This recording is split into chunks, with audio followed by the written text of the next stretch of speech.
ಕೊಂಡು ಹೋಗುವ ವರ್ಷ.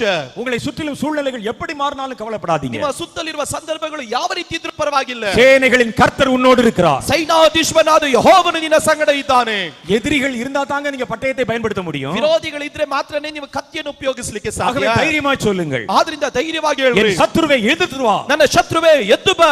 என் சத்துருவே எழும்பி வா. ನನ್ನ ಶತ್ರುವೇ ಎದ್ದು ಬಾ. என் கையில் இருக்கிற பட்டயம் இன்னதென்று எனக்கு தெரியும். ನನ್ನ ಕೈಯಲ್ಲಿರುವಂತ ಕತ್ತಿಯು ಇದೆ ಎಂಬುದಾಗಿ ನನಗೆ ಗೊತ್ತು. நான் இந்த பட்டயத்தை வேடிக்கைக்காக பெறவில்லை. ನಾನು ಈ ಕತ್ತಿಯನ್ನು ನೋಡೋದಕ್ಕಾಗಿ ಇಟ್ಟಿಲ್ಲ. அலங்காரத்துக்காக பெறவில்லை. ಇದು ಒಂದು ಅಲಂಕಾರಕ್ಕಾಗಿ ಇಟ್ಟಿಲ್ಲ. சாத்தானுடைய தலையை நறுக்குவதற்காக. ಸೈತಾನನ ತಲೆಯನ್ನು ಜಜ್ಜುವುದಕ್ಕಾಗಿ. கர்த்தருடைய சித்தத்தை நிறைவேற்றுவதற்காக. ಕರ್ತನ ಚಿತ್ತವನ್ನು ನೆರವೇರಿಸುವುದಕ್ಕಾಗಿ. ஏன் சூழ்நிலைகள் மாற வேண்டும் என்று யோசிக்கிறீர்கள்? ನನ್ನ ಸಂದರ್ಭಗಳು ಬದಲಾಗಬೇಕಂತ ಯೋಚನೆ ಮಾಡ್ತೀರಿ. வரட்டும் பொல்லாத பிசாசு. ಬರಲಿ ದುಷ್ಟನಾದ ಸೈತಾನನು. அவர்களில் இருக்கிறவர் நம்மில் இருக்கிறவர் பெரியவர். ಅವರಲ್ಲಿ ಇರುವವನಿಗಿಂತ ನಮ್ಮೊಳಗಡೆ ಇರುವವನು ಹೆಚ್ಚಿನವನು. கோலியாத் வரக்கூடாதுன்னு ஜெபிக்காதீங்க. ಗೋಲಿಯಾತನು ಬರಕೂಡದು ಅಂತ ನೀವು ಪ್ರಾರ್ಥನೆ ಮಾಡಬಾರದು. கைகளிலே கர்த்தர் கொடுத்த கல் இருக்கிறது.